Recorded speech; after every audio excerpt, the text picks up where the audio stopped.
ஆளுங்கட்சியின் நாடாளுமன்ற உறுப்பினர் மகிந்தானந்த அழுத்கமே மேற்கொண்ட தாக்குதலில் சக நாடாளுமன்ற உறுப்பினர் ஒருவர் காயமடைந்துள்ளதாக தெரிவிக்கப்படுகின்றது. ஆளும் கட்சியின் நாடாளுமன்ற உறுப்பினர் குணதிலக்க ராஜபக்சவே இவ்வாறு காயமடைந்துள்ளதாக தெரிவிக்கப்படுகின்றது. இன்று மாலை நடைபெற்ற ஆளுங்கட்சியின் கண்டி மாவட்ட நாடாளுமன்ற உறுப்பினர்கள் கூட்டத்தில் இந்த மோதல் ஏற்பட்டுள்ளது. சம்பவத்தில் காயமடைந்த நாடாளுமன்ற உறுப்பினர் குணதிலக்க ராஜபக்ச கொழும்பு ராணுவ வைத்தியசாலையில் அனுமதிக்கப்பட்டுள்ளார். இந்த மோதலை தடுப்பதற்கு நாடாளுமன்ற உறுப்பினர் அஜித் ராஜபக்ச முயற்சித்தார் என்றும் தெரிவிக்கப்படுகின்றது. இதேவேளை ஜனாதிபதி தேர்தல் தொடர்பில் அரசிடமிருந்து இந்த வாரம் முக்கிய அறிவிப்பு வெளியிடப்பட உள்ள நிலையில் ஜனாதிபதி ரணில் விக்ரமசிங்கவுக்கும் ஸ்ரீலங்கா பொதுஜன பெரமுனவின் தலைவர் மஹிந்த ராஜபக்ச உள்ளிட்டவர்களுக்கும் இடையிலான விசேட கலந்துரையாடல் எதிர்வரும் 5ஆம் தேதி புதன்கிழமை நடைபெற உள்ளது.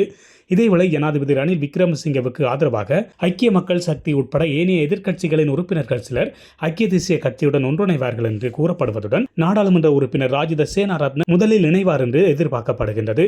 ஆளும் ஸ்ரீலங்கா பொதுஜன பெரமுனவுக்கும் ஜனாதிபதி ரணில் விக்ரமசிங்கவுக்கும் இடையில் ஜனாதிபதி தேர்தலை மையப்படுத்திய பேச்சுகள் மிக நீண்ட காலமாக இடம்பெற்று வருகின்றன. இந்த பேச்சுகள் தற்போது இறுதிக்கட்டத்தை அடைந்துள்ளன. பொதுஜன பெரமுனவின் தலைவர் மஹிந்த ராஜபக்ச எதிர்வரும் 17ஆம் தேதி ஜனாதிபதி தேர்தல் தொடர்பிலான கட்சியின் நிலைப்பாட்டை அறிவிக்க உள்ளார்.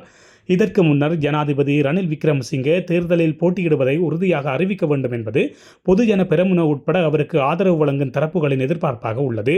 இவ்வாறானதொரு நிலையில் இந்த செவ்வாய்க்கிழமை ஐக்கிய மக்கள் சக்தியின் நாடாளுமன்ற உறுப்பினர் ராஜித சேனாரத்ன ஜனாதிபதி ரணில் விக்ரமசிங்கவை சந்தித்து கலந்துரையாடியுள்ளார்.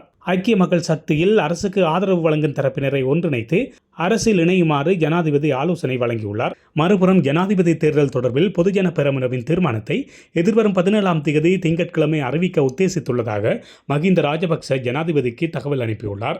இந்த நிலையில் வரும் புதன்கிழமை ஜனாதிபதிக்கும் மஹிந்த ராஜபக்சவுக்கும் இடையில் கலந்துரையாடல் இடம்பெறவுள்ளது. இதுபோன்ற செய்திகளை உடனுக்குடன் தெரிந்து கொள்ள மீரா தமிழ் சேனலை சப்ஸ்கிரைப் செய்து இணைந்தீர்கள்.